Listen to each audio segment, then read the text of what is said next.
የኢትዮጵያ ኦርቶዶክስ ተዋሕዶ ቤተክርስቲያን ካደረገቻቸው ተአምራት አንዱ የሆነው እምነትና ሥርዓትን የተጠቀሙ ነገስታት በእግዚአብሔር ታምነው እርሱን ከፊት አስቀድመው ጠላትን ያሸነፉበት ነው። ዓለም ለጥቁር ሰዎች ያላትን አመለካከት ቅድስት ቤተክርስቲያን በእኩልነት ያሳየችበት፣ የሰማዕቱ ቅዱስ ጊዮርጊስ ተራዳይነት የተገለጠበት፣ ሀገር በአንድነት ተነስቶ ድንበሩን ያስከበረበት፣ ንጉሥ አጼ ምኒልክ በክርስቶስ ተማምኖ ታቦትን በመያዝ ከካህናቱ ጋር በመሆን የጣሊያንን ጦር ድል ያደረገበት የጥቁሮች ኩራት የሆነው የአድዋ ድል በዓል ነው። ይህ የአድዋ ድል በዓል በየዓመቱ የካቲት 23 የሚከበር ሲሆን የ2018 ዓመተ ምህረት የ130ኛ ዓመት የመታሰቢያ በዓልና የሊቀ ሰማዕት ቅዱስ ጊዮርጊስ ክብረ በዓል ለማክበር በሰሜን ሸዋ ሀገረ ስብከት በነገስታቱ መናገሻ ደብረ ብርሃን በዋዜማ የቅዱስ ጊዮርጊስ ታቦት ከደብረ ጽባ ቅዱስ ጊዮርጊስ ቤተክርስቲያን በመነሳት በአገልግሎትና በዝማሬ ታጅቦ ወደ አጼ ዘርዓ ያዕቆብ አደባባይ በመጓዝ የአድዋ ድል ዋዜማው ተከብሯል።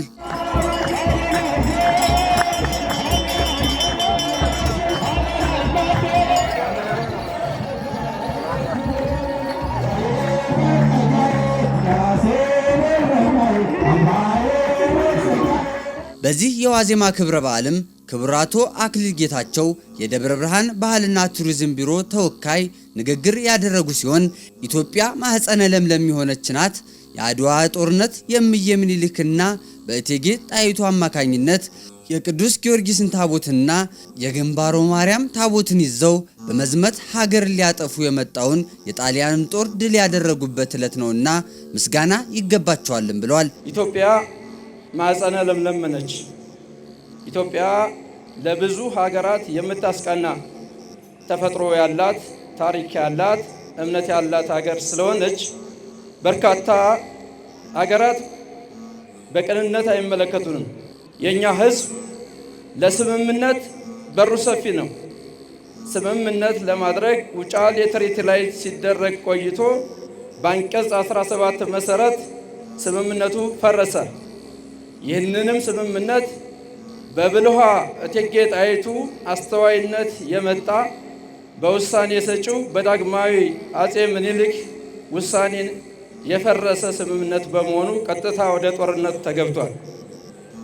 ከፊታቸው በፈረሶቻቸው እየገሰገሱ ሰማዕቱ ቅዱስ ጊዮርጊስን እንዲሁም በዚሁ በከተማችን ግንባሮ ማርያምን ጭምር በማስከተል አባቶቻችን የምኒልክ ተስፋው እግዚአብሔር ነው በሚል ጦር እና ጎራዴ የጠላትን ወራሪ ኃይል ድል ነስተው አገራችን እስካሁን ድረስ ትውልዱ ደረቱን ነፍቶ ኢትዮጵያዊ ነኝ እንዲል አድርገውታል። በዚህ ድል ኢትዮጵያውያን ብቻ ሳንሆን አፍሪካውያን የኮሩበት ነው ያሉ ሲሆን ኢትዮጵያውያን ታሪክና ቅርስን ለመጠበቅ የባህልና ቱሪዝም ቢሮው ከአርበኞችና ከካህናት ጋር ሰፊ ስራ እየሰራ ይገኛል ብለው ታሪካችንን፣ ሃይማኖታችንና ባህላችንን በመጠበቅና ትውልዱም ታሪክን ሰሪ እንዲሆን ማድረግ ይገባናል በማለትም ተናግረዋል። የደብረ ብርሃን ከተማ አስተዳደር ባህል፣ ቱሪዝም፣ ስፖርት መምሪያ ከክልሉ በተሰጠው ተልዕኮ መሰረት ከአባቶች አርበኞች ጋር ከአባቶች ካህናት ጋር ይህን የመሰለ ቅርስ ተጠብቆ እንዲቆይ በአዋጅ ቁጥር 209/1992 መሰረት በተቻለ መጠን እየተንቀሳቀስን እየጠበቅን እንገኛለን። ብቻችንን አይደለም፣ ከእናንተ ጋር ነው። ወደፊትም እንጠብቃለን። ቅድም እንዳልኳችሁ ማህፀነ ለምለም የሆነችው አንደኛ በተፈጥሮ፣ ሁለተኛ በታሪክ፣ ሶስተኛ በባህልና በሃይማኖት ስለሆነ ይሄ እንዳይፈወስ ይህ አሁን እኔና እናንተ የምንኖርበት ዓለም በጣም ፈታኝ በመሆኑ ትውልዱ ከአባቶች ተቀብሎ የዛሬ 130 ዓመት የነበረውን የጠላት ወራሪ ወደፊትም ሀገራችን እንዳትወረር፣ ወረራ በጦር ብቻ አይደለም በባህልም እየተወረርን ነው። ስለዚህ የኛ ትውልድ ታሪክ ሰሪ ትውልድ እንዲሆን መልእክት እያስተላለፍ ይሄ በዓል በሰላም እንዲጠናቀቅ አስፈላጊውን ነገር ሁሉ ከመንግስት በኩል ብንወጣ መሆኑን አረጋግጣለሁ። እጅግ አድርጌ አመሰግናለሁ። ላእከ ወንጌል በኃይሉ በቀለ በአዲስ አበባ ቅድስት ሥላሴ ዩኒቨርሲቲና የደብረ ብርሃን ቅዱስ ባስልዮስ መንፈሳዊ ኮሌጅ መምህር የሚኒሊክ ሰይፍ በሚል ርዕስ ትምህርተ ወንጌል ሰጥተዋል። የሚኒሊክ ሰይፍ በሚል ጥቂት ደቂቃዎች ያህል እንነጋገራለን። ሰይፍ ደምን ያፈሳል፣ የሰውም ሕይወትም ያጠፋል። ነገር ግን የእምየ ምኒልክ ሰይፍ የርኅራኄ ነው፣ ተስፋውም እግዚአብሔር ነው። ኢትዮጵያዊነት ድንበርን የሚያስነካ አይደለም በማለትም አባቶቻችን ለነጻነታችን ዋጋ ከፍለውልናል፣ ለዚህም ክብር ይገባቸዋል በማለትም ተናግረዋል። ሰይፍ የሰዎችን አንገት ይቆርጣል፣ ደምንም ያፈሳል፣ ለብዙ ሰዎች ሞትም ምክንያት ነው። ሰይፍ የሚኒሊክ ሰይፍ ግን ከዚህ የተለየ ነው። የርኅራኄ ሰይፍ ነው፣ የእግዚአብሔርም ሰይፍ ነው። ቃሉ ምን ይላል? በሰይፉ ላይ የተጻፈው ተስፋሁ ለሚኒሊክ እግዚአብሔር ውእቱ ይላል። የሚኒሊክ ተስፋው እግዚአብሔር ነው ማለት ነው። የኢትዮጵያ ተስፋዋ እግዚአብሔር ነው። ዛሬም ተስፋችን እግዚአብሔር ነው። ያቆመን እግዚአብሔር ነው። በድል የሚያመላልሰንም እግዚአብሔር ነው። ክብርና ምስጋና ለስሙ ይሁንልን። ያለ እግዚአብሔር ያሸነፈ ያለ እግዚአብሔር ባለድል የሆነ የለም። እነዚህ ጣሊያናውያን ሲመጡ በእውቀታቸው፣ በጉልበታቸው፣ በኃይላቸው እንረታለን፣ እናሸንፋለን፣ ድል እናደርጋቸዋለን ብለው ጠላቶቻችን የኢትዮጵያን ወሰን ድንበር አልፈው መጥተዋል። ኢትዮጵያዊነት ወገኖቼ በትህትና አጎንብሶ ነገር ግን በጥበብና በእውቀት ሰማይ ሰማያትን መንካት ነው፣ መዳሰስ ነው፣ ማጥናት ነው፣ ማወቅ ነው። ኢትዮጵያዊነት ወገኖቼ ድንበሩን ሲነኩበት ዝም ብሎ መገፋት ሳይሆን ድንበር የተነካ ሃይማኖት የተሰደበ ኢትዮጵያዊ በሚስቱ በሀገሩ በልጁ ቀልድ የለውም። ስለዚህ ኢትዮጵያውያን ተደፈሩ። ኢትዮጵያ ስትደፈር አጼ ምኒልክ እንቅልፍ አልወሰዳቸው፣ ማየት አልፈለጉም። ቅድም እንደተነገረው አንቀጽ 17 አስከፊ ነበረ። እኛን ለዘላለም ባርነት የሚያጨን ቃል ነበር የተጻፈው። አባቶቻችን ግን አስተዋይ ስለነበሩ ዛሬ ቀና ብለን አረንጓዴውን፣ ቢጫውን፣ ቀዩን ባንዲራ ይዘን እንድንዘምር ያደረጉት አንቀጽ 17ን አባቶቻችን ተጠራጥረው እዚህ ላይ አንፈርምም በማለታቸው ነው። ለአባቶቻችን ጥበብ ክብር ይገባል ወገኖቼ፣ ለአባቶቻችን እውቀት ክብር ይገባል።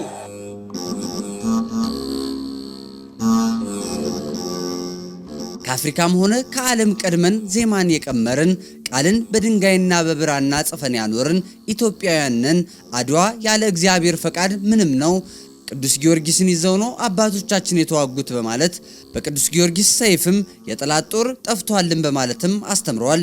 ከአፍሪካውያን ቀድመን ዜማን ከዓለም ሁሉ ቀድመን ዜማን የቀመርን ሰዎች እንደገና ፊደል ቀርጸን በብራና ላይ ታሪክን መጻፍ የቻልን ሰዎች በድንጋይ ላይ ቃላትን እያናገርን ወንጌልን በድንጋይ ላይ መስበክ የቻልን ሕዝቦች እኛ ኢትዮጵያውያን የሰው ልጆችን ሁሉ እኩልነት የምናምን ሰዎች ነን። ስለዚህ መለኮታዊ ጣልቃ ገብነት ያለው ነው የአድዋ ጦርነት። ለዚህ ነው አባቶቻችን ታቦቱን ተሸክመው ወደዚያ ሲሄዱ እኛም ደግሞ ዛሬ ታቦቱን እያጀብን የመጣ ነው። ያለ እግዚአብሔር እርዳታ አድዋ ምንም ነው። ስለዚህ አድዋ ከፍ ብለን የምናከብረው ቅዱስ ጊዮርጊስ አባቶቻችንን ስለረዳ አባቶቻችን ታቦቱን ስለተማጸኑ ነው። ዛሬም ሰማዕቱ ቅዱስ ጊዮርጊስ ለኢትዮጵያ ይድረስላት ወገኖቼ። ጣሊያን ለጥቂት ደቂቃዎች ነው ጦርነቱ የተከናወነው፣ ግማሽ ቀን እንኳን አልሞላም ወገኖቼ። የእግዚአብሔር እጅ ስለነበረበት ኢትዮጵያን ያስፈራ የነበረው ያ ጦርነት በቅዱስ ጊዮርጊስ ሰይፍ ያ የጣሊያን ምሽግ ተደረማምሰዋል። እንኳን ደስ ያላችሁ ወገኖቼ። ክብርና ምስጋና ለእግዚአብሔር ይሁንልን። ዛሬ እግዚአብሔርን የምናመሰግንበት ጠላቶቻችንን በስሙ ድል የነሳንበት ነው በማለት ዛሬም ዘረኝነትን ከሀገራችን ነቅሎ ያጥፋልን ብለው ኢትዮጵያን የ3000 ዓመት ታሪክ የጻፈች ቅድስት ሀገር ናት። ይህንንም ክብር ያገኘችው በኢትዮጵያ ኦርቶዶክስ ተዋሕዶ ቤተክርስቲያን ነው ሲሉም ተናግረዋል። ዛሬ ምስጋና ቀን ነው ወገኖቼ፣ እግዚአብሔርን የምናመሰግንበት ቀን ነው። ጠላቶቻችንን በስምህ ድል እናደርጋለን እናሸንፋለን ብለው ንጉሠ ነገሥት ምኒልክ ቆርጠው እንደተነሱት ዛሬ በብዙ ነገሮች ላይ እኛም መቁረጥ አለብን። ዘረኝነትን እግዚአብሔር ከሀገራችን ላይ ነቅሎ ያውጣልን። መቁረጥ አለብን። ያ የምኒልክ ሰይፍ ወገኖቼ በቃላቱ የተጻፈበት የምኒልክ ተስፋው እግዚአብሔር ነው የሚል ነው። በሰይፋቸው እንኳን አልተመኩም፣ በጉልበታቸው እንኳን ምንም እንደሆኑ ነው የተረዱት። ነገር ግን እግዚአብሔር ስላገዛቸው ዛሬ የጥቁር ሕዝብ ቀና ብሎ እንዲራመድ ነው ያደረጉት ወገኖች አጼ ምኒልክ። እንደውም አፍሪካውያን ስለራሳቸው የሚናገሩት ታሪክ የላቸውም ብለው ነው ነጮቹ የሚናገሩት።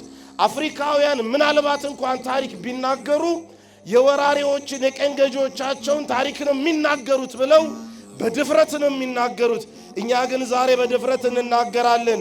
ኢትዮጵያ ሀገራችን ለ3000 ዓመት የማያቋርጥ የታሪክ የወንዝ አፍላጋት ያላት ቅድስት ሀገር ናት። ይሄ ደግሞ በረከቷ የተገኘው ከኢትዮጵያ ኦርቶዶክስ ተዋሕዶ ቤተክርስቲያን የተነሳ ነው ወገኖቼ። ክብር ለቤተክርስቲያናችን ስጡልኝ። አፍሪካ ውስጥ ፊደል እንዲኖር ያደረገች ዜማን ከቅዱስ ያሬድ በመውሰድ እየተገለገለችበት ያለች ቅድስት ቤተክርስቲያን ስትሆን ይህንን ታሪክ ያስቀመጡልን በጣሊያን ጦር ላይ በመዝመት ያሸነፉት እምዬ ምኒልክ ናቸው በማለትም አመስግነዋል። አፍሪካ ውስጥ ማንም ፊደል ያለው ሀገር የለም። አፍሪካ ውስጥ ፊደል እንዲኖር ያደረገችው የኢትዮጵያ ኦርቶዶክስ ተዋሕዶ ቤተክርስቲያን ናት። ይሄ ታሪክ ደግሞ እንዲቀጥል ያደረጉት ዛሬ ክብር የምንሰጣቸው ንጉሠ ነገሥት ምኒልክ ናቸው። በእውነት አመስግኗቸው። በብፁዕ ወቅዱስ አቡነ ባስልዮስ ዘመን ኢትዮጵያውያን ለዓለም ያሬድን ዜማ ያሳዩ ነበረ። ያ ያሬድ ዜማ ዓለምን አስደመመ። ይሄ በ6ኛው መቶ ክፍለ ዘመን ኢትዮጵያውያን ዜማን በብራና ላይ ማስፈር የቻሉ ናቸው። የዛሬ 2000 ዓመት ገደማ ቅዱስ ያሬድ ማይኪራም ላይ አክሱም ላይ አርያም ብሎ የጮኸው ጩኸት ያ ዜማ ዛሬ በ2018 ዓመተ ምህረት እዚህ ደብረ ብርሃን ሥላሴ ላይ የሚዜመው ዜማ ነው። ያ ዜማ ሳይሸራረፍ እዚህ ደርሷል። እዚህ እንዲደርስ ያደረጉት ኢትዮጵያውያን ሊቃውንት ሲሆኑ የኛ ዜማ በነጮቹ እንዳይተካ ያደረገው ንጉሠ ነገሥት ምኒልክ የዛሬ 130 ዓመት ገደማ አድዋ ላይ የጣሊያንን አንገት ቆርጦ ነው። ክብር ለምኒልክ ይሁንልን ወገኖቼ።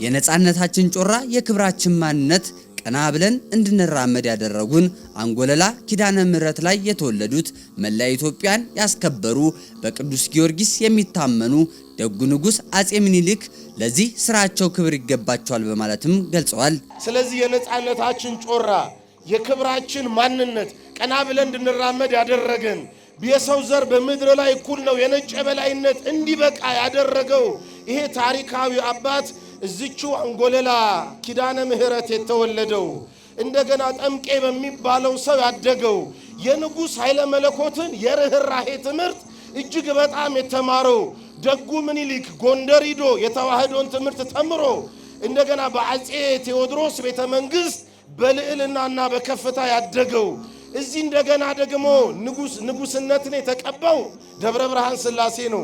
ቤተ መንግስቱን ሊቼ ላይ መሰረተ። ኋላ ላይ ንጉሠ ነገሥት ሲሆን በሊቀ ጳጳሱ በአቡነ ማቴዎስ አማካኝነት በዚያች በእንጦጦ መንበረ ደብረ ፀሐይ ቅድስት ማርያም ቤተ ክርስቲያን የንጉሠ ነገሥትነት ዘውድ የጫነው መላው ኢትዮጵያን ዙሮ ያስከበረው እኛ በግራም በቀኝም የጣሊያንና የነጭ የማንኛውም የእንግሊዝም ሆነ የፈረንሳይ አፍሪካን እንደ ቅርጫ ሲከፋፈሉ ኢትዮጵያውያን ነፃ እንድንሆን ያደረገን ቅዱስ ጊዮርጊስን የሚወደው ሁሉ ጊዜ በቅዱስ ጊዮርጊስ የሚታመነው በአጼ ምኒልክ አማካኝነት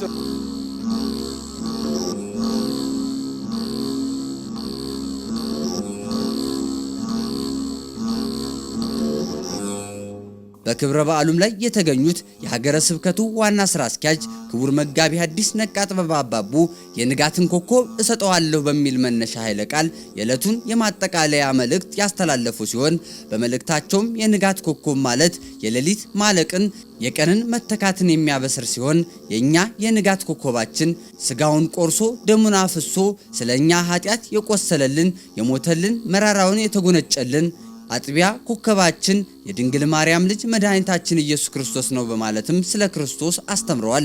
የንጋትን ኮከብ እሰጠዋለሁ። የንጋት ኮከብ አጥቢያ ኮከብ የሌሊቱን ማለቅ የቀኑን መተካት የሚያበስር ነው። አጥቢያ ኮከብ የንጋት ኮከብ የጨለማውን ማለፍ የብርሃኑን መተካት የሚያበስር የእግዚአብሔር ድንቅ ተፈጥሮ ነው። የባርነት ዘመናችን ያከተመበት ሥጋውን ቆርሶ ደሙን አፍሶ ከሞት መንጋጋ የገዛን ስለኔና ስለናንተ የቆሰለልን የሞተልን መራራውን ተጎንጭቶ ጣፋጩን ያጠጣን አጥቢያ ኮከባችን የድንግል ማርያም ልጅ መድኃኔ ዓለም ኢየሱስ ክርስቶስ ነው። ክብርና ምስጋና ለስም አጠራሩ ይሁን። አጥቢያ ኮከብ የወጣባት ሰማያችን የሕይወት እናት እመ አምላክ ወላዲት አምላክ የእምየ ምኒልክ መታመኛ ድንግል ማርያም የዓለም ጨለማ እንዲወገድ የባርነት ዘመናችን እንዲያበቃ የአጥቢያ ኮከባችን ክርስቶስን ወደዚህ ዓለም እንዲመጣ ምክንያት የሆነች እናት በማለት ስለ ቅድስት ድንግል ማርያም ምልጃም ተናግረዋል። እንዲሁም አጥቢያ ኮከቡ የወጣባት ሰማያችን ፀሐዩን ያየንባት ምስራቃችን የሕይወት እናት እመ አምላክ ወላዲት አምላክ የእምየ ምኒልክ መታመኛ ድንግል ማርያም ናት። ምስጋና ይድረሳት። ድንግል ማርያም የዓለም ጨለማ እንዲወገድ የዓለም የባርነት ዘመን እንዲያበቃ የአጥቢያ ኮከባችን መድኃኔ ዓለም ኢየሱስ ክርስቶስ ወደዚህ ዓለም እንዲመጣ ምክንያት የሆነችን ምክንያተ ድኂን የሁላችን መመኪያ የሁላችን እንባ አባሽ ናት። ታላቁ ሰማዕት ቅዱስ ጊዮርጊስ የኢትዮጵያን ረዳታችን ነው ብለው ቅዱስ ያሬድም ቅዱስ ጊዮርጊስን የልዳ ፀሐይ የፋርስ ኮከብ የኢትዮጵያ ቄሰ ገበዝ በማለትም እንደገለጸው አንስተው ቅዱስ ጊዮርጊስ ከሕፃንነቱ ጀምሮ ለክርስቶስ ታምኖ የኖረ ነው በማለትም አስተምረዋል። አጥቢያ ኮከባችን የንጋት ኮከባችን ታላቁ ሰማዕት ቅዱስ ጊዮርጊስ ነው። ይህንን ሰማዕት ታላቁ የቤተ ክርስቲያናችን የዜማ አባት ቅዱስ ያሬድ እንዲህ ብሎ ያወሰዋል። ፀሐየ ልዳ ኮከበ ፋርስ ይለዋል ቅዱስ ጊዮርጊስ። የልዳ ፀሐይ የፋርስ ኮከብ የኢትዮጵያ ቄሰ ገበዝ ብሎ ያመሰግነዋል። ክብርና ምስጋና ለሰማዕቱ ይሁን። እግዚአብሔር አዎ ቅዱስ ጊዮርጊስ ገና በወጣትነቱ በጣሊያን ሰማይ ስር ጣሊያኖችን የጣሊያንን ነገስታት ታግሎ የክርስቶስን ስም ያስከበረ እነዚያን የማያምኑትን ድል የነሳ የእግዚአብሔር በጎ አገልጋይ የእግዚአብሔር ወታደር እንደሆነ ሁልጊዜ እንማራለን። ታዲያ በዚያ በጣሊያን ሰማይ ስር ድል የነሳቸውን ያሸነፋቸውን የቀጠቀጣቸውን ነገስታት ደግሞ በአድዋ ሰማይ ስር በመንፈስ በረድኤት እየተምዘገዘገ ልብ ልባቸውን እየወጋ ዳግም ሰባብሮ ለኢትዮጵያ ድልን ያበሰረ የድል ሰማዕት ነውና ክብርና ምስጋና ይድረስ ብላችሁ አመስግኑት የእግዚአብሔር ልጆች። የኢትዮጵያን የአጥቢያ ኮከብ ታላቁ ንጉሠ ነገሥት አጼ ምኒልክ ናቸው ብለው ይህ በዓልም የነጻነት በዓል ሳይሆን የድል በዓል ነው ብለው አጼ ምኒልክ የአፍሪካውያን ኩራት ናቸው በማለትም ተናግረዋል። የኢትዮጵያ አጥቢያ ኮከብ የኢትዮጵያ የንጋት ኮከብ ታላቁ ንጉሠ ነገሥት አጼ እምየ ምኒልክ ናቸው። ምስጋና ይድረሳቸው። ይህ በዓል የነጻነት በዓል አይደለም የሚባለው የድል በዓል ነው። ምክንያቱም ነጻነት ባርነት ለተገዙ ሰዎች ከዚያ ከባርነት ሲወጡ የሚታወጅ ነው። እኛ ግን ለማንም ለማን ባሪያ አልሆንም። ባሪያ እናደርጋለን ብለው የመጡትን ባሪያ በአባቶቻችን ያደረግን የጀግኖች ልጆች ነንና የድል በዓል ስለሆነ እንኳን ደስ አላችሁ፣ እንኳን ለዚህ አደረሰን አደረሳችሁ እንላችኋለን። እግዚአብሔር ልጅ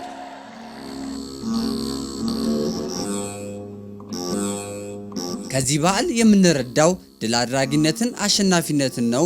የእግዚአብሔር ኃያልነት፣ የቅዱስ ጊዮርጊስ ተራዳይነት፣ የእምየ ምኒልክ ደግነትና ቸርነት ሀገር ወዳድነት ነው የተገለጠው ብለው ክቡር ስራ አስኪያጁም በአሁኑ ዘመን የምንሰማውና የምናየው ነገር ደስ የማይል በኢትዮጵያን ኦርቶዶክስ ተዋሕዶ ላይ እየተነሳ ያለው የክርስቲያኖች ሞት ልብን የሚሰብር ነው ብለው ይህንንም ችግር ለማለፍና ለማሸነፍ እንደ አባቶቻችን በጾም በጸሎት መትጋት አለብን በማለትም መክረዋል።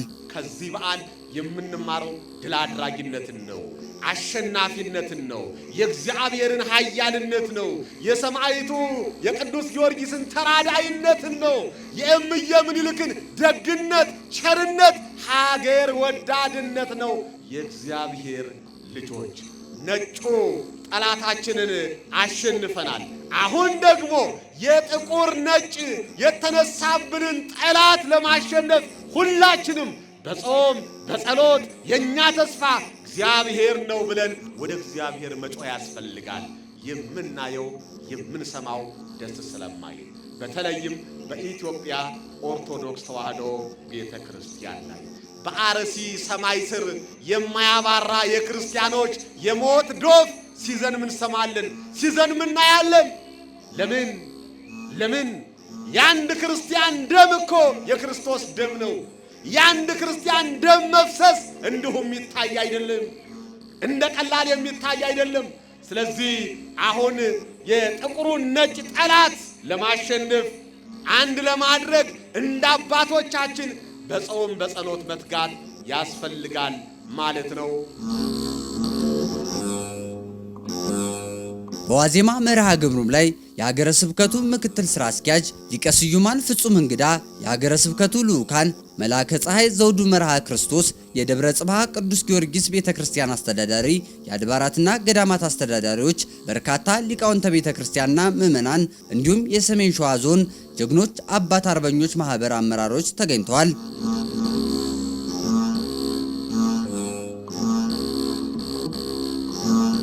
የካቲት 23 2018 ዓ.ም የ130ኛ ዓመት የአድዋ ድል መታሰቢያና የሊቀ ሰማዕት ቅዱስ ጊዮርጊስ ክብረ በዓል በደብረ ብርሃን አጼ ዘርዓ ያዕቆብ አደባባይ ብፁዕ አቡነ ቀሌምንጦስ በኢትዮጵያ ኦርቶዶክስ ተዋሕዶ ቤተክርስቲያን በመንበረ ፓትርያርክ ጠቅላይ ጽሕፈት ቤት የሰንበት ትምህርት ቤቶች ማደራጃ መምሪያና የሰሜን ሸዋ ሀገረ ስብከት ሊቀ ጳጳስ በተገኙበት ተከብሯል።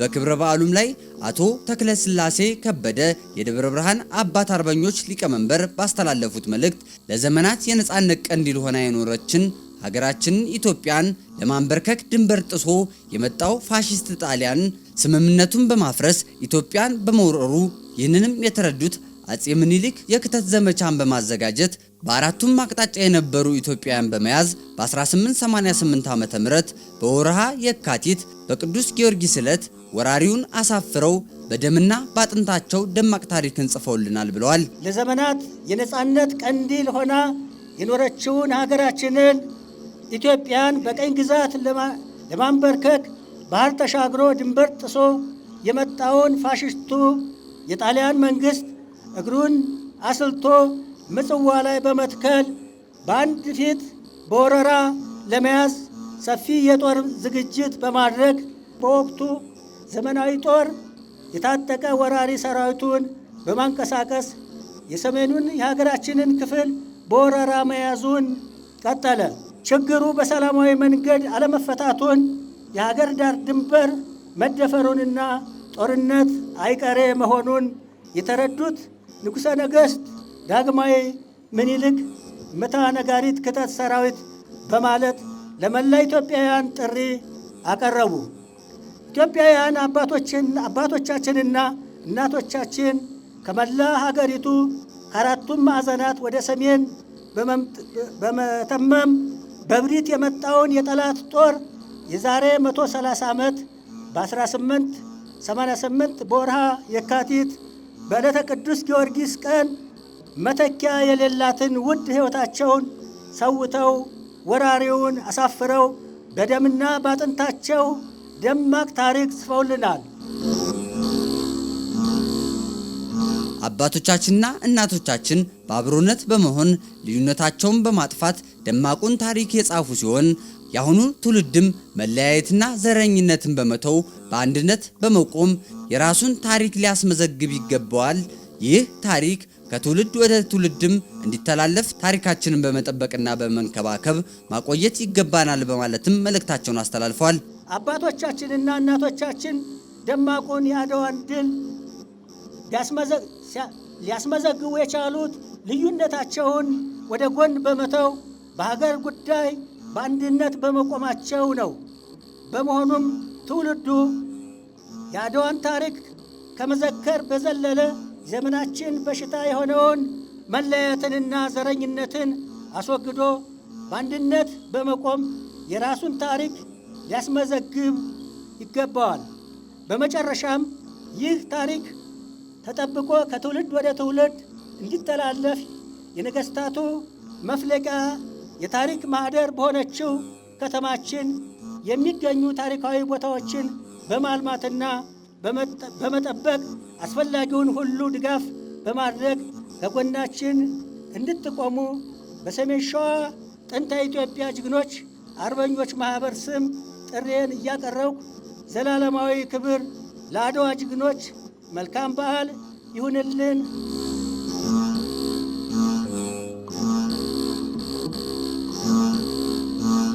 ክቡር መጋቢ ሐዲስ ነቃ ጥበብ አባቡ የሰሜን ሸዋ ሀገረ ስብከት ዋና ስራ አስኪያጅ አባቶቻችን አንተን ተማመኑ አንተም አዳንካቸው በሚል ኃይለ ቃል ትምህርተ ወንጌል ሰጥተዋል። ኪያከ ተወከሉ አበዊነ ተወከሉ ከኒ ወአድኃንኮሙ። አባቶቻችን አንተን ተማመኑ አንተም አዳንካቸው ይላል የእግዚአብሔር ቃል። የእግዚአብሔር ልጆች ይህ የአድዋ በዓል ከመጽሐፍ ቅዱስ መጽሐፈ ነገሥት ተጽፎ የሚገኘው ታሪክ ጋር ይመሳሰላል በማለት በመጽሐፈ ነገሥት በሶርያ ንጉሥ በሰናክሬምና በሕዝቅያስ መካከል የነበረውን ታሪክ አንስተው ሕዝቅያስ በእግዚአብሔር ፊት ጾም፣ ጸሎት፣ ስግደትን አደረገ፣ ወደ እግዚአብሔርም አለቀሰ፣ እግዚአብሔርም ሰማው በማለትም ተናግረዋል። አንድ ከዚህ በዓል ጋር የሚዛመድ የመጽሐፍ ቅዱስ ታሪክ መኖሩን መጠቆም እፈልጋለሁ። የእግዚአብሔር ልጆች በመጽሐፈ ነገሥት ሁለተኛ ምዕራፍ 18 ቁጥር 1 ጀምሮ ተመዝግቦ እንደምናገኘው የሶርያው ንጉሥ ሰናክሬም በይሁዳው ንጉሥ ሕዝቅያስ ላይ ተነሳበት ይላል መጽሐፍ ቅዱሳችን። ታዲያ ይህ ሰናክሬም የተባለ እግዚአብሔርን የማያውቅ በእግዚአብሔር የሚያምን ባለው የሰራዊት ብዛት በመታመን ባለው የጦር ዕቃ በመታመን በሕዝቅያስ ላይ በማስፈራራት ተነሳበት። ኢየሩሳሌምን ለመውረር ኢየሩሳሌምን ለመቀራመት አስቦ ሕዝቅያስን ያስፈራራው ጀመረ። በሰራዊቱ ብዛት በጦሩ ስልጣኔ በሕዝቅያስ ላይ ሰናክሬም ፎከረበት። የሚያድን የለም እያለ አቅራራበት። ያን ጊዜ ሕዝቅያስ በእግዚአብሔር ፊት ወደቀ፣ ማቅ ለበሰ። ጾም፣ ጸሎት፣ ስግደት በእግዚአብሔር ፊት ያዘ ይላል የእግዚአብሔር ልጆች። ሰናክሬም ሰይጣን አነሳስቶታልና ሊያጠፋ ወዷልና እየፎከረ ሰራዊቱን አስከትሎ መጣ። ይህንንም ወሬ በሰማ ጊዜ አብዝቶ ሕዝቅያስ አለቀሰ። እግዚአብሔር ወደ ሕዝቅያስ መጣና እንዲህ አለው፣ ሕዝቅያስ ጸሎት ልመናህን ሰምቻለሁ። ይሄ አመፀኛ ንጉሥ ሰናክሬም በፍላጻ ኢየሩሳሌምን አይመጣባትም፣ ወደ ኢየሩሳሌም አንድ ቀስት አይወረውርም፣ በመጣበት እግሩ ይመለሳል ብሎ ተስፋውን ነገረው። በዚህም ተጽናንቶ ሕዝቅያስ በእግዚአብሔር ፊት አለቀሰ። ሰናክሬም ሰራዊቱን እያተለተለ መጣ። በኢየሩሳሌም አካባቢ አቅራቢያ ለኪሶን የምትባል ቦታ ላይ ሰፈረ ይላል። ያን ጊዜ የእግዚአብሔር መልአክ ቅዱስ ገብርኤል የሰናክሬም ሰራዊት በተኙበት የሰይፍ ድምፅ አሰማቸው፣ ሰይፉን አሳያቸው ይላል። ያለ ጦርነት ያለ ውጊያ ያለ ደም መፋሰስ 85,000 ሰራዊት በለኪሶን ሜዳ ስር አስከሬን ሆነው ቀሩ ይላል። ክብር ለእግዚአብሔር ይሁን። የጣሊያን ጦር እንደ ሰናክሬም ኢትዮጵያን ለመውረር ቢመጣም በታላቁ ንጉሥ በአጼ ምኒልክና በእቴጌ ጣይቱ አማካኝነት በቅዱስ ጊዮርጊስ ተራዳይነት ጦርነቱ ድል አድርገዋል ብለዋል። ኢትዮጵያንም ስናያት ይህችን ትመስላለች። ጣሊያን ኢትዮጵያን ለመቀራበት የኢትዮጵያን ሕዝብ ቀይ ግዛት ለመግዛት ናፍቆ ወደ ኢትዮጵያ ምድር ጎርደድ ማለት ጀመረ። በንጉሳችን በአጼ ምኒልክ ላይም የማስፈራሪያ ዛቻውን ያወርድ ጀመረ። የእግዚአብሔር ልጆች እናንተ ኢትዮጵያውያን ለኛ ለጣሊያውያን ብትገዙ ይሻላችኋል። መንገድ እንሰራላችኋለን፣ ስልጣኔ እንሰራላችኋለን። በውድ ብትገዙ መልካም ነው። እምቢ ካላችሁ ግን በጉልበታችን እንገዛችኋለን እያሉ ታዲያ የጦርነቱ ሐሳብ እየገፋ መጣ። በተለይም የኢትዮጵያ ብርሃን እቴጌ ጣይቱ እንዴ ምን እንጠብቃለን አለች። እኔም ሴት በሆን እኮ ለሀገሬ ድንበር መከበር፣ ለሀገሬ ወሰን መከበር ዋጋለኝ፣ ታሪክ አናስደፍርም፣ ሀገር አናስደፍርም ብለው ባለቤታቸውን ንጉሠ ነገሥቱ አጼ ምኒልክን አበረታቷቸው ይላል። ታዲያ በዚህን ጊዜ ይገርማችኋል የታሪክ መጽሐፍት እንደሚናገሩት በዓለም አጭር የጦር አዋጅ ጥሪ ተከናወነ። በዓለም አጭር የጦር አዋጅ ጥሪ ወራይሉ ላይ እንገናኝ የሚል ብቻ ወስልተህ ብትቀር ግን ስለ ሀገርህ፣ ስለ ሃይማኖትህ፣ ስለ ሚስትህ፣ ስለ ልጆችህ ብለህ ሀገር ለማስከበር ሞራል አተህ ወስልተህ ብትቀር ግን ማርያምን አልተውህም፣ ለዚህ አማላጅ የለኝም አሉ። ክብርና ምስጋና ለድንግል ማርያም ይሁን። እግዚአብሔር ልጅ አጼ ምኒልክ ወደ ጦር ሜዳ ሲገቡ የሰራዊታቸውን ብዛት አልተማመኑም፣ የጦራቸውን ኃይል አልተማመኑም። እግዚአብሔርን ተስፋ አድርገው ድንግል ማርያምን አማላጅ አድርገው ሰማዕቱ ቅዱስ ጊዮርጊስን ተራዳይ አድርገው ጦርነቱ ተጀመረ። ጦርነቱ በተጀመረ በአጭር ሰዓታት ይገርማችኋል በምኒልክና በሰራዊቱ ድል አድራጊነት በነጮች ተሸናፊነት ጦርነቱ ተጠናቀቀ። ምኒልክ በምድር ቅዱስ ጊዮርጊስ በሰማይ የመጣብንን ጠላት ወራሪ ጀርባውን ነድፈው ቆንጥጠው የሞተው ሞቶ የተረፈው እግር አውጪ ብሎ ሸሽቶ ጦርነቱ ተጠናቀቀ። ኢትዮጵያ በነጮች ላይ ድል አደረገች ይላል። ድል የእግዚአብሔር ነው። ክብርና ምስጋና ለእግዚአብሔር ነው። እግዚአብሔር ነው።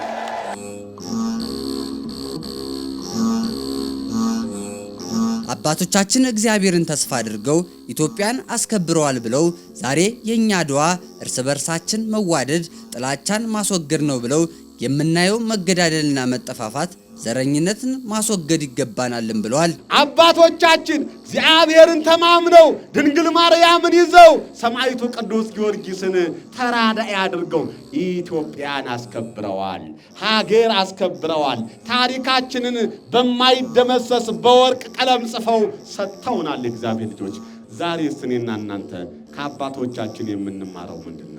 የእግዚአብሔር ሕዝቦች እግዚአብሔር የሚላችሁን ስሙ። ዛሬ የኔና የናንተ አድዋ፣ ዛሬ የኔና የናንተ ሰልፍ እርስ በርሳችን መዋደድ ነው። እርስ በርሳችን የመጣብንን መጠላላት፣ የመጣብንን መገፋፋት፣ የመጣብንን መጨካከን ከሕይወታችን አስወግደን አንድ በመሆን በመተሳሰብ በፍቅር ለሀገራችን በመቆም አባቶቻችን አድዋ ላይ ያስረከቡንን ድል እኔና እናንተ ደግሞ ልጆቻቸው ዛሬ በሕይወታችን ለማስረከብ ቁርጠኞች መሆን ያስፈልጋል። የእግዚአብሔር ልጆች እኛ እኮ የኢትዮጵያ ልጆች ሁላችንም በእውነት ፍቅር ብንዋደድ፣ በእውነት ፍቅር ብንስማማ ይሄ የምናየው መገዳደል፣ ይሄ የምናየው መጠፋፋት፣ ይሄ የምናየው መለያየት በኢትዮጵያ ሰማይ ስር አይኖርም ነበረ።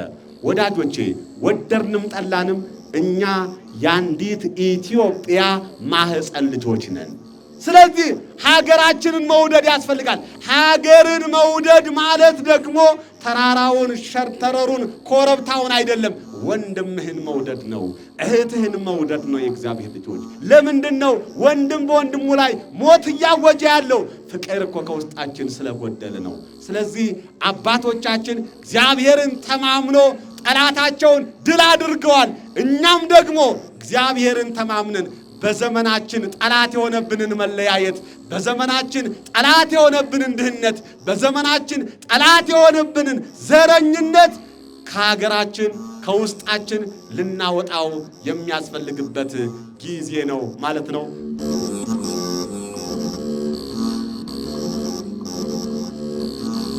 እምዬ አፄ ምኒልክ ዳግማዊ ለዚህ ሕዝብ ነጻነት የከፈሉት ዋጋ ከፍተኛ ነው።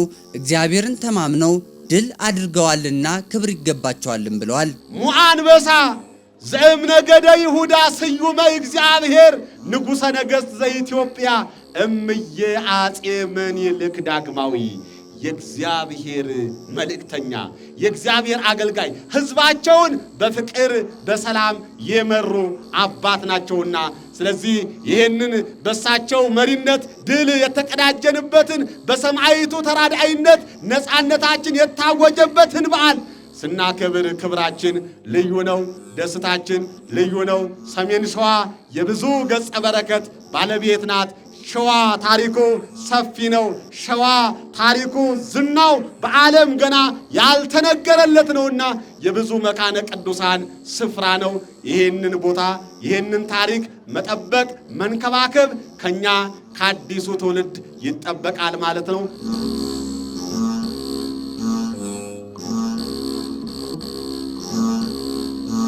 ብፁዕ አቡነ ቀሌምንጦስ ባስተላለፉት አባታዊ ቃለ በረከት ሐዋርያው ቅዱስ ጳውሎስ እንደተናገረው ድል ታደርጉ ዘንድ በሥራው ሁሉ የተዘጋጃችሁ ሁኑ እንዳለ አንስተው አባቶቻችን በዛሬው ዕለት ክብሬን አሳልፌ አልሰጥም በማለት የሰራዊት ብዛት ሳይረታቸው ታቦተ ድንግል ማርያምና ቅዱስ ጊዮርጊስን ይዘው ካህናቱም ወደ ፈጣሪ በመጸለይ ድል አድርገዋል ብለዋል። ሐዋርያው ቅዱስ ጳውሎስ ሲናገር ምንድን ነው የሚለው? ወኩኑ ድለዋነ በኩሉ ከመ ትጽንዑ ይላል። ድል ታደርጉ ዘንድ በስራው ሁሉ የተዘጋጃችሁ ሁኑ ነው የሚለው። እነዚያ ቁም ነገረኞቹ ማለት ነው። ቁም ነገረኞቹ የሀገር ፍቅር፣ የወገን ፍቅር፣ የአምላክ ፍቅር ያደረባቸው የተዋሃዳቸው አባቶቻችን በዛሬቱ ዕለት ማለት ነው የሀገርን ክብር፣ ነፃነት እንዲሁም ከፍታ የሀገርን ከፍታ ነፃነትንና ክብርን አናስነካም በሚል ነው በአንድ ወገን ማለት ነው። ወእይሁ ለባዕድ ክብሬ ይላል ነቢዩ ኢሳይያስ ሲናገር፣ ለባዕድ አሳልፌ አልሰጥም በሚል መልኩ በአንድ ወገን እግዚአብሔርን ይዞ የተሰለፈ አካል ማለት ነው። በአንድ ወገን በአንደኛው ወገን እግዚአብሔርን ይዞ እግዚአብሔርን ታምኖ ማለት ነው አምላኩን ተስፋ አድርጎ ቅድም እንደሰማችሁ እንደተማራችሁት ማለት ነው በአንድ ወገን ማለት ነው። ሌላው ደግሞ በመሳሪያ የብዛት ማለት ነው። በሰረገላ በጦር ብዛት በሰራዊት ብዛት ድል አደርጋለሁ ብሎ ማለት ነው ኢትዮጵያን ለመቀራመጥ የተሰለፈ አካል ነው። በአሁኑ ሰዓት የዛሬ 130 ዓመት እየነበረ የተደረገ ያለውን ያየነው ማለት ነው። ይህን ስዕል ነው ካህናቱ፣ ዲያቆናቱ፣ ቀሳውስቱ፣ ሊቀ ጳጳሱም ጭምር ማለት ነው ወደ እግዚአብሔር የእመቤታችን የቅድስት ድንግል ማርያም ታቦተ ቅድስት ድንግል ማርያም ዛሬ ግንባሩ የምትባለው ማለት ነው ታቦተ ቅዱስ ጊዮርጊስ ዛሬ አራዳ ቅዱስ ጊዮርጊስ ተብሎ እየተጠራ ያለው ማለት ነው። እነዚህን ታቦታት ይዘው ካህናቱ ይጸልዩ ነበር የሚለው ወደ እግዚአብሔር ወደ ፈጣሪ ማለት ነው። አምልኮት፣ ልመና፣ ጩኸት ማለት ነው። በጀርባቸው ድንጋይ ተሸክመው ተንበርክከው ወደ ፈጣሪ ያነቡ ነበር ነው የሚለው። ይጠይቁ ነበር ነው የሚለው። ወደ አምላካቸው ወደ ፈጣሪያቸው እግዚአብሔር የኢትዮጵያን ድል እንጂ ውርደት እንዳያሳያቸው ማለት ነው። ውርደት እንዳያሳያቸው ወደ ፈጣሪያቸው ንግሥቲቱ ይጸልዩ ነበር ነው የሚለው ወገኖቼ። በዚህ ጊዜ ነው እግዚአብሔር ቅድም እንዳልኳችሁ ወኩኑ ድልዋነ በኩሉ ከመ ተጽንዑ ድል ታደርጉ ዘንድ በስራው ሁሉ ማለት ነው የተዘጋጃችሁ ሁኑ ነው ያለው ቅዱስ ጳውሎስ። በዚያ መልክ ነው የእግዚአብሔር ጣልቃ ገብነት የእግዚአብሔር እገዛ የተደረገው ማለት ነው። ሰዎች የራሳቸውን ስራ ይሰራሉ፣ እግዚአብሔር ደግሞ የራሱ ስራ አለው ማለት ነው ወገኖች። ይህንን ነው በዚህ ጊዜ ነው እግዚአብሔር ለጸለዩት፣ ላመለከቱት፣ ለጮሁለት ድል አድራጊነትን የሰጣቸው። ላመለከቱት፣ ወደሱ ለጮሁት፣ ወደሱ ላነቡት ትዕቢተኞችን አዋርዶ ለትሑታኑ ድልን ሰጠ። እግዚአብሔር የተመሰገነ ይሁን ወገኖቼ።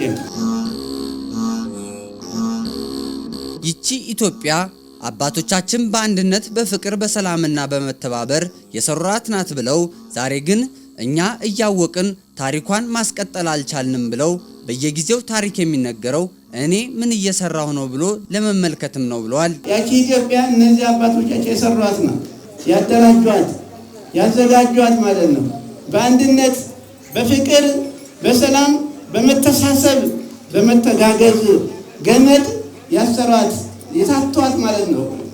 በመተሳሰብ በመተጋገዝ በርህራሄ በፍቅር ሀገርን እግዚአብሔርን ወገንን በመፍቀር በመውደድ አንድ ያደረጉ አባቶቻችን ናቸው። ለእነዚያ አእምሮን ሰጥቶ በአእምሯቸው ያለውን ቅዱስ ነገር ነው እነሆ ያሳያቸው በግልጽ ማለት ነው።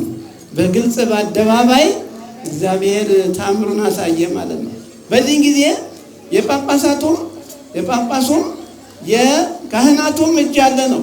ዛሬ እነዚህ አባቶቻችን የደከሙላት ኢትዮጵያ አንድ የነበረች ኢትዮጵያ ዛሬ እኛ አውቀን እያወቅን ማለት ነው ተራቀቅ ተማርን የምንለው ሰዎች ማለት ነው በእውቀት በለጸግን እያልን የምንል ሰዎች አንድነቷ የቆየውን ነገር ጠብቆ ማሳለፍ አልቻልንም፣ ማሸጋገር አልቻልንም። የእነዚያ የአባቶቻችን መንፈስ ምን አይነት መንፈስ እንደሆነ መረዳት አልቻልንም ወገኖቼ። የእነዚያ መንፈስ እግዚአብሔር ነው ኃይላቸው ማለት ነው፣ እምነታቸው ማለት ነው። በውስጣቸው ያለ የጋለ ፍቅር፣ አገራዊ ፍቅር፣ አምላካዊ ፍቅር የጋለ ማለት ነው። ክብርን ላለማስነካት ድንበርን ላለማስደፈር የከፈሉት ዋጋ ነው። ታሪክ እውነት ነው። ዛሬ እኔ የምንሰራው ምን ልስራ ምን ማድረግ አለብን ብሎ ራሱን ማየት እንዲችል ነው በየጊዜው ታሪክ የሚነገር ወገኖቼ።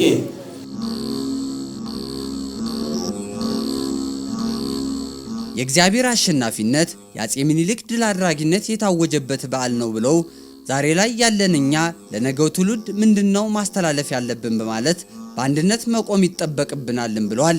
የእግዚአብሔር አሸናፊነት የተገለጸበት የአፄ ምኒልክ ድል አድራጊነት የታወጀበት የሰይጣናት የሰራው የክፉ የጠላት ሰራዊት ውድቀት የታየበት ቀን ዛሬ ነው ወገኖቼ፣ ዛሬ ነው ያየነው። ስለዚህ እንደዚህ አንድ አባቶቻችን እንደ እናቶቻችን ያለ ጽኑ ፍላጎት ያስፈልጋል። ፍቅር፣ አምላካዊ ፍቅር፣ ሀገራዊ ፍቅር፣ ወገናዊ ፍቅር ያስፈልጋል ወገኖቼ። ይሄ ጠፍቶ ነው እየተባላን እርስ በርሳችን ያለ ነው። ታዲያ እኛ ለነገው ትውልድ የሚቀጥለው ምን ሆነን ነው ምን ብለን ነው የምንናገረው ብለን ማሰብ ያስፈልጋል ወገኖቼ። መከራው በስቷል፣ ችግሩ በስቷል። እርስ በርሳችን እየተዋቃን ማለት ነው፣ እርስ በርሳችን እየተባላን ማለት ነው ወገኖቼ። እነዚያ ግን አንድ ሆነው ነው። በውስጥ ችግር ሳይኖር ኖሮ አይደለም፣ ግን ትልቁን ስዕል ነው ያሉት። ኢትዮጵያ የሚለውን ስዕል ናቸው ወገኖቼ። የውስጥ ለውስጥ መቆራቆስን ትቶ ኢትዮጵያ የምትላትናን እኛ የምትባለውን እኛ የምታዋህደን አንድ የምታደርገን ብለው ነው ወገኖቼ። ከዳር እስከ ዳር ተሞ አድዋ ሜዳ ላይ አጥንቱን የከሰከሰው ደሙን ያፈሰሰው ጀግናው ማለት ነው ወገኖቼ። የአፄ ምኒልክን ጸሐፍቱ የሚሏቸው ምንድን ነው? በጨለማ ውስጥ የነበረ ብርሃን፣ የጨለማው ብርሃን ይለዋል። በጨለማ ውስጥ የሚያበራ ፋና ብርሃን ይለዋል። ተመልከቱ። የጀግና የውሃ ልክ ጥቁር ሰው ይሉታል ጸሐፍቱ። የጀግና የውሃ ልክ ጥቁር ሰው እያሉ ይጽፉለታል ጀግናውን። ታዲያ ሰው በማንነቱ ነው የሚኮራው፣ በማንነቱ ነው የሚደረረው። ልቡን ነፍቶ ደረቱን ነፍቶ መናገር የሚችለው በአባቶቻችን በሰሩት ብቻ ሳይሆን ራሱም የታሪክ አካል መሆን ሲችል ነው። ራሱም የታሪክ አካል መሆን ስንችል ነው ወገኖቼ። ወጣቶች ልጆች ዛሬ በተለያየ መልኩ አእምሯችን እየተበከለ ነው ያለው። በተለያየ መልኩ በእጃችን ያለው ቴክኖሎጂ የፈጠረው ነገር አእምሯችን እየበከለው ነው ያለው። እያስፈራን፣ ፈሪ እያደረገ፣ ተናጋሪ እያደረገ፣ ከስነ ምግባር ውጪ እያወጣን፣ የሰው ክብር እየገሰስን እጃችን ባለው መሳሪያ ማለት ነው ያለንበት ሰዓት ነው ወገኖቼ። ሰዓቱ አንድ ተገን ይዞ በጻፈው ጽሑፍ ቤተክርስቲያን ያፈርሳል፣ ሀገር ያፈርሳል፣ ቤተሰብ ይበትናል፣ የሰውን ሕይወት ያሻክራል ማለት ነው ወገኖቼ። ሰው ጥንቃቄ ቢያደርግ ደስ ይላል። የአባቶቻችን ሕይወት የሚያስተምረን ይህን ነው።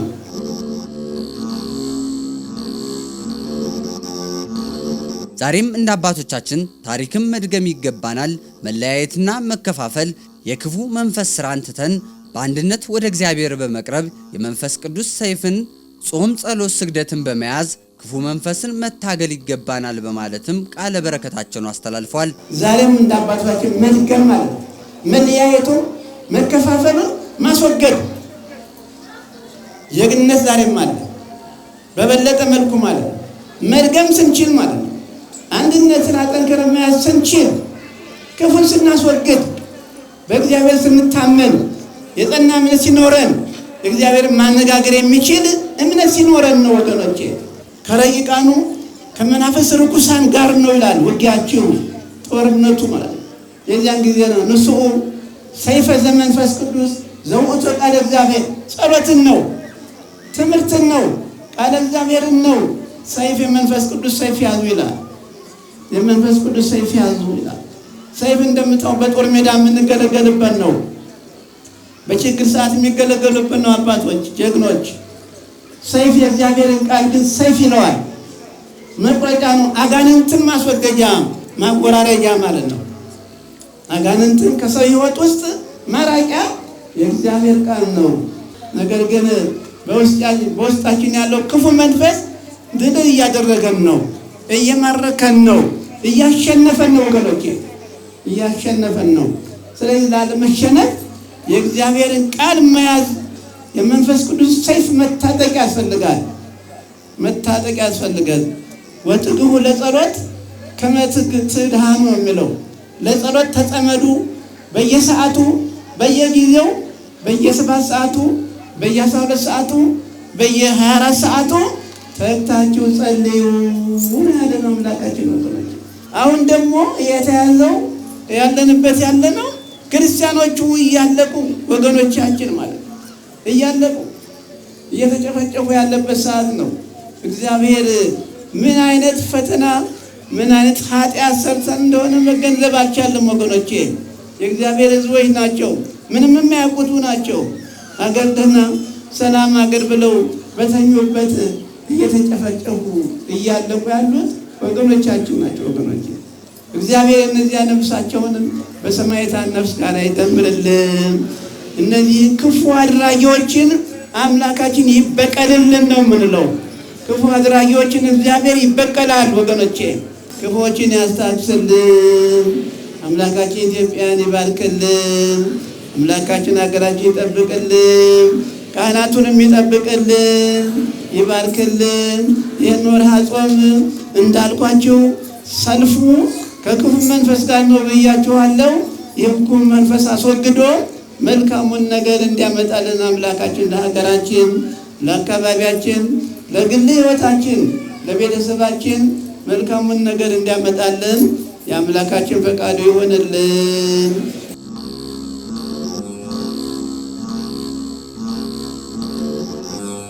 በ130ኛው የአድዋ ድል በዓልም መልአከ ብርሃናት ቆሞስ አባ ይትባረክ መኮንን የደብረ ብርሃን ቅድስት ሥላሴና በስሩ ያሉ አድባራት አስተዳዳሪ፣ መልአከ ፀሐይ ዘውዱ መርሃ ክርስቶስ የደብረ ጽባህ ቅዱስ ጊዮርጊስ ቤተክርስቲያን አስተዳዳሪን ጨምሮ የሀገረ ስብከቱ የየክፍል ኃላፊዎች፣ ሊቃውንተ ቤተክርስቲያን አባቶች፣ መምህራን፣ አባት አርበኞች፣ የሰንበት ትምህርት ቤት መዘምራን፣ በርካታ ቁጥር ያላቸው ምዕመናን በተገኙበት በድምቀት ተከብሮ በብፁዕነታቸው ጸሎት ቡራኬ ተጠናቋል።